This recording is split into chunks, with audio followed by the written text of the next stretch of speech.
Hi అండి, welcome back our channel. ఎలా ఉన్నారు అందరూ? బాగున్నారా? నేనైతే చాలా బాగున్నానండి. ఇప్పుడైతే మనం టమాటా రైస్ అనేది ప్రిపేర్ చేసుకుందాం. ముందుగా స్టవ్ పైన కుక్కర్ పెట్టుకొని ఒక స్పూన్ నెయ్యి వేసుకుందాం.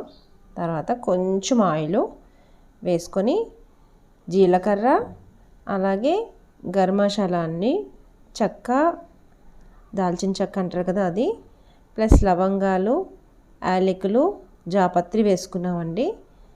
తర్వాత ఆనియన్, పెద్ద సైజు ఆనియన్ కట్ చేసి పెట్టుకున్నాము. అలాగే పచ్చిమిర్చి కూడా, పచ్చిమిర్చి అయితే చీలికలు చేసుకోవాలండి. ఆనియన్స్ అయితే ఇలా కట్ చేసి పెట్టుకోవాలి. పెద్ద సైజు టమాటాస్ ఉన్నాయి కదా, అవి అయితే 4 తీసుకొని ముందుగా కట్ చేసి పెట్టుకున్నామండి. తర్వాత మనం మనకు సరిపడా క్వాంటిటీలోని చేసుకోవాలంటే ముందుగానే ఆ క్వాంటిటీ రైస్ అయితే మనం నానబెట్టుకోవాలి. ఇదిగోండి, అల్లం వెల్లుల్లి పేస్ట్ అయితే యాడ్ చేశానండి. ఇది పచ్చివాసన పోయే వరకు బాగా వేయించుకోవాలండి ఆనియన్స్తో కలిపి. ఇదిగోండి ఇలాగా. తర్వాత మనం టమాటాస్ అయితే కట్ చేసి పెట్టుకున్నామండి, 4 పెద్ద సైజు.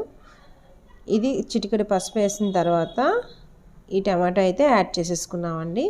పసుపు ఎందుకంటే మనం దీనిలో ఏ కారం యాడ్ చేయం కనుక కొంచెం కలర్ రావడానికి మాత్రమే పసుపు అయితే కొంచెం చిటికెడు యాడ్ చేస్తామండి. ఇప్పుడు టమాటా అయితే వేసాం కదండి, అది బాగా ఆయిల్లోనైతే బాగా మగ్గనియాలి. మగ్గితేనే బాగుంటుందండి. వాటర్ అనేది లేకుండా బాగా మగ్గించేసుకోవాలండి ఆయిల్లో. ఇప్పుడైతే కొంచెం సాల్ట్ వేసుకుందామండి, త్వరగా మగ్గిపోతుంది సాల్ట్ వేస్తే. అయితే కొంచెం సాల్ట్ వేసాం కదా, ఇప్పుడు ఒక్కసారి కదిపేసుకొని కుక్కర్ మూత అయితే మామూలుగా పెట్టుకుందామండి. కొంచెం మగ్గే వరకు ఈ టమాటాలో ఉన్న వాటర్ అంతా బాగా ఇంకిపోవాలి. ఇదిగోండి, ముందుగా బియ్యం అయితే ఒక గ్లాస్ రైస్ ముందుగా కడిగి పెట్టుకున్నాను. కడిగేసి వాటర్లో నానబెట్టి పెట్టుకున్నానండి రెడీగా.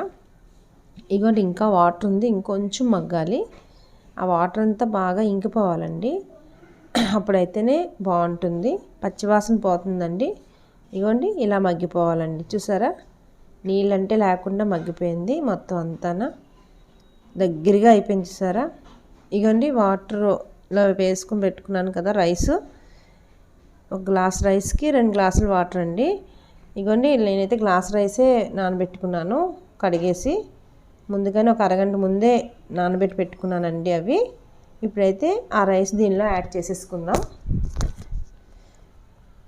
యాడ్ చేసుకున్నాక ముందు మనం అదంతా మగ్గిపోయింది కదండి, ముద్దలా ఉండిపోద్ది. అందుకని అదంతా ఒక్కసారి కలిపేసుకుందామండి. కలిపేసుకొని దీనికి మనం ఒక గ్లాస్కి 2 గ్లాసులు వాటర్ పోసుకుంటాం కదా, అలా నేను 2 గ్లాసులు వాటర్ అయితే దీనిలో యాడ్ చేసేస్తున్నానండి. యాడ్ చేసి ఒక్కసారి రైస్ అంతా కూడా ఒకసారి కలిపేసుకుందాం. ఇదైతే త్వరగానే అయిపోతుందండి మనకి, అలాగే చాలా చాలా టేస్టీగా కూడా ఉంటుందండి. ఒకసారి మీరు ట్రై చేయండి, ఇలాగే ట్రై చేయండి. ఎలా ఉందో నాకు కామెంట్ సెక్షన్లో చెప్పండి. ఇదిగోండి ఫ్రెండ్స్, ఇప్పుడైతే నేను మూత పెట్టేసుకుంటున్నాను. మా కుక్కర్ అయితే 2 విజిల్స్కి అయితే నేను ఆపుతానండి. ఇప్పుడు 2 విజిల్స్ అయిపోయిందండి. ఇప్పుడు ఎలా ఉందో ఇగోండి, ఒకసారి ఓపెన్ చేస్తున్నాను. ఇగోండి, చాలా చక్కగా ఉడికిపోయింది. ఇలా మనం ఒకసారి ఇదైతే ప్లేట్లో పెట్టేసుకుందామండి.